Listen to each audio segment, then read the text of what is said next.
Hello, and welcome to STH English. So, finally, there is some sort of an agreement that has come out of the grueling session that went on for days and nights on end in Istanbul.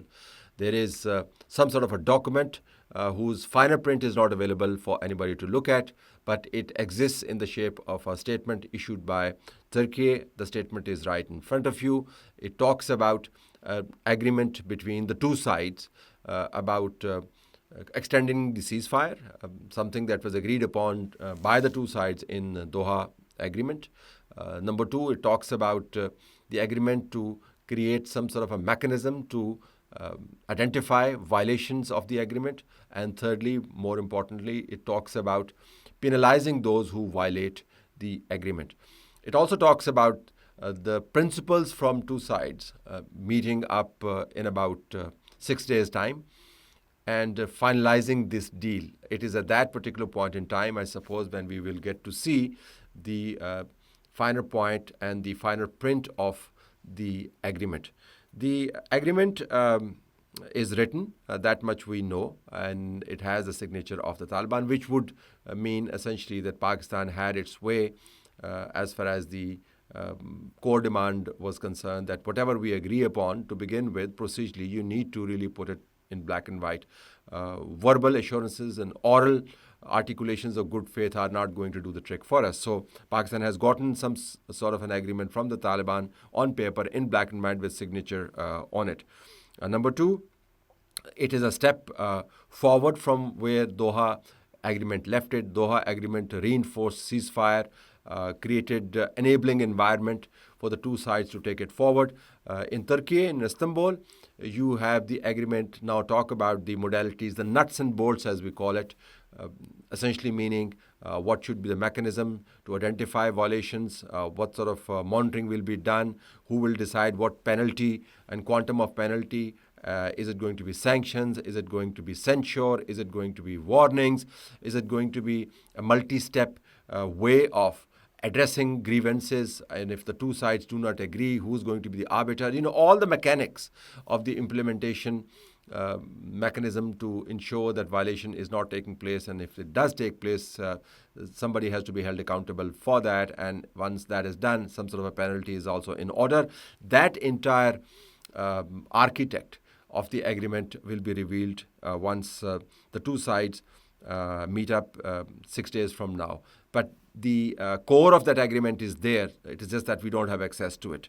If you ask my take on it, this has not really done anything other than to create some sort of a breathing space for the two sides. The cross-border terrorism continues to take shape.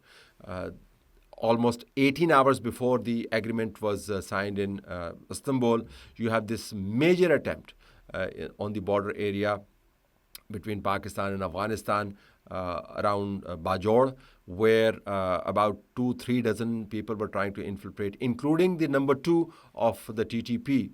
The number one was the target that Pakistan went after, and apparently he survived. But the number two of Mr. Noorwali was leading this pack of people crossing the border, and the person was knocked out. So you have cross-border terrorism take place. You also have the Field Marshal, the Army Chief, General Asim Munir, sit in Peshawar, talk about the nexus between the Khawarijin and Fitnaul Hind, which essentially refers to the groups that are supported by India, like BLA, and their connection with the TTP, supported by the Taliban. So you have this infiltration take place. As I speak to you, in one of Pakistan's districts, terrorists took over a telephone exchange, held the security personnel, 2 or 3 of them, the local civilian security personnel, hostage, installed landmines, and blew up the telephone exchange. You also have small incidents take place of incursions and attacks, apart from the big ones in which the TTP number 2 was killed. So this is going on even as the ink is being expended to write an agreement.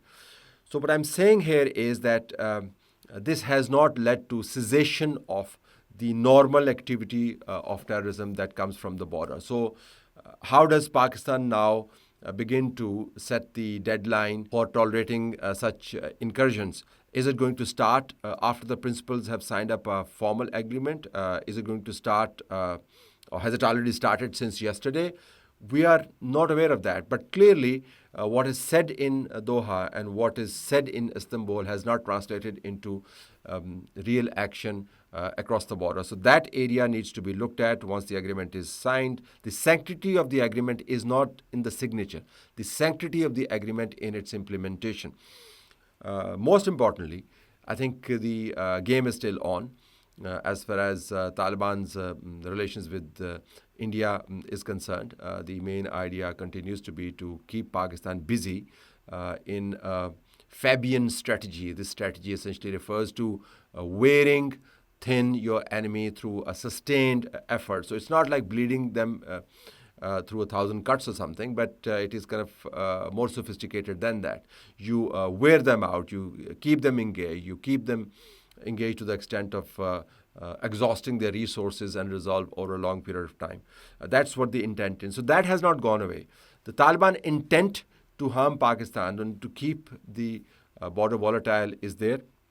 The threats are there. Look at this statement, which was tweeted by Ayaz Gul, used to work for Voice of America, and a couple of others as well, in which the Haqqani head is talking about terse retaliation and talking about inflicting damages on Pakistan, which could be unacceptable or would be up to the unacceptable level. So you have this rhetoric continuing. You have these actions continuing.